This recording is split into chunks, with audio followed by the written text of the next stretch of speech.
The Pinnacle weapons for Season 6 are 21% Delirium, Oxygen SR3, and the Recluse from Gambit, Vanguard, and Crucible respectively. So how good are they, and are they worth getting? Well, let's start with 21% Delirium. This is the first 900 RPM machine gun in Destiny 2. The feature perks on the gun are Overflow, where walking over a special or power brick will refill and then double the amount of bullets in your current magazine, and Killing Tally, where the gun gains damage for every kill, stacking up to 3 times, and only goes away when you reload or switch weapons. So, the power fantasy here is to run over a brick of ammo, get 200 bullets in your gun, and then unload on everything. Does it fulfill that fantasy? Yes. Yes, it absolutely does. Killing Tally stacked up to 3 is a 25% damage bonus on the weapon. A little tame in terms of how high the stacks go, but, what are you going to do? Whether this gun is good or not, though, comes down to one simple comparison. This or Hammerhead. I'd compare it to Avalanche, but you can't get Avalanche anymore, so it's this or Hammerhead. Hammerhead can come with randomly rolled perks, but it's not to say that Delirium's perks are bad, because they're not. I tend to have more of a PvE mindset, so to me, Overflow is a novelty that becomes irrelevant with a rally barricade. But in activities where you can't always be dropping barricades or need to roam, like, I don't know, Gambit, where this weapon comes from, it can really shred a lot of stuff, including enemy invaders, and trust me, machine guns are not going away anytime soon, despite how annoying I might think they are in Gambit. In a very quick damage test, Delirium can outperform Hammerhead thanks to the fact that it is literally double the rate of fire. But this does mean that you need to hit double the amount of shots that Hammerhead does, and Hammerhead feels a bit better at longer distances due to its lower rate of fire. It's easier to control, not to mention that in PvP situations, it's all but impossible to contest outside of long sniper ranges. But when these guns will 2 to 3 tap a lot of low tier enemies anyway, those fractions of seconds don't really matter too much in day-to-day play. This comparison is a tough call. It's a very enjoyable gun, but you do need to play a bunch of Gambit, 1 full rank reset's worth of Gambit. The other 2 requirements will likely be done by the time you get your full reset done, unless you're playing in double or triple infamy weekends.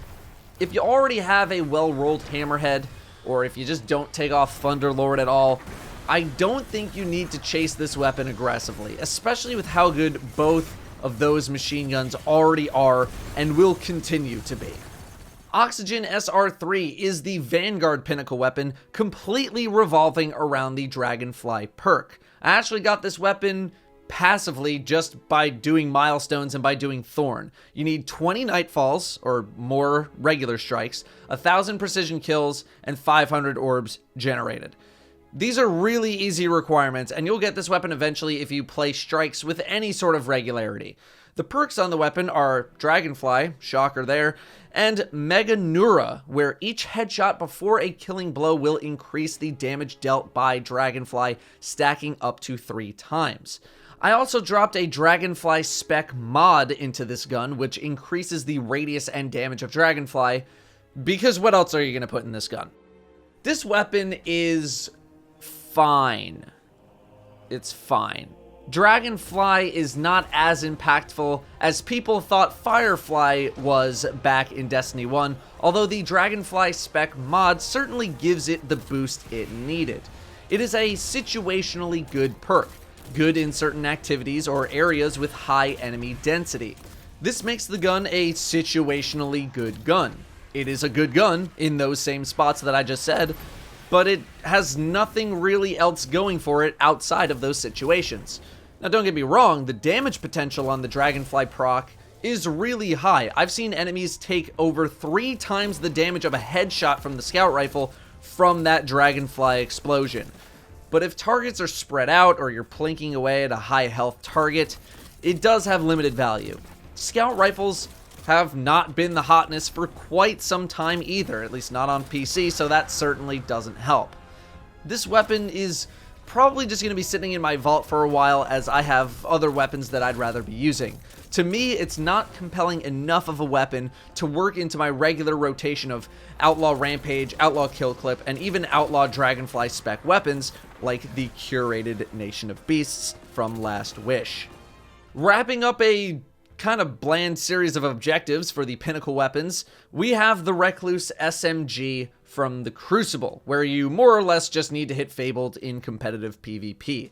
If you hit it fast enough, you'll probably need a few more wins, but if you can get to Fabled before you hit the wins requirement, that's not going to be a problem for you at all. This is definitely the easiest Crucible Pinnacle weapon that we've ever had the opportunity to get, considering the low requirements and the increased amount of glory points per win in Season 6. I did solo queue competitive on PC in order to get this, going from around 800 glory to 2124 in about 6 to 7 hours, including queue times. The Recluse follows a familiar trend in Crucible Pinnacle weaponry. It is not an automatic, I win gun. It is far from it. The main perk is where kills with any weapon give you Master of Arms, which increases your damage output with the Recluse for a short time. So if you get a kill with Recluse, you'll get the Master of Arms buff, which lasts about 5 seconds. If you get a kill with a different gun, you'll get a Master of Arms buff without a timer, but it also lasts about 5 seconds. However, as long as you switch to Recluse before that buff runs out, you'll get the full duration of Master of Arms when you switch to Recluse. So you don't need to switch immediately, but you do need to switch somewhat quickly in order to get the buff.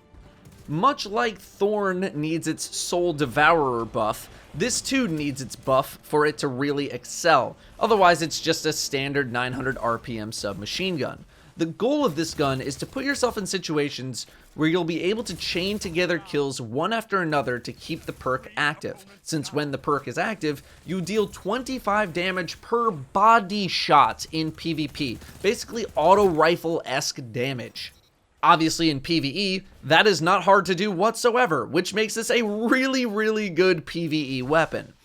PvP is another story.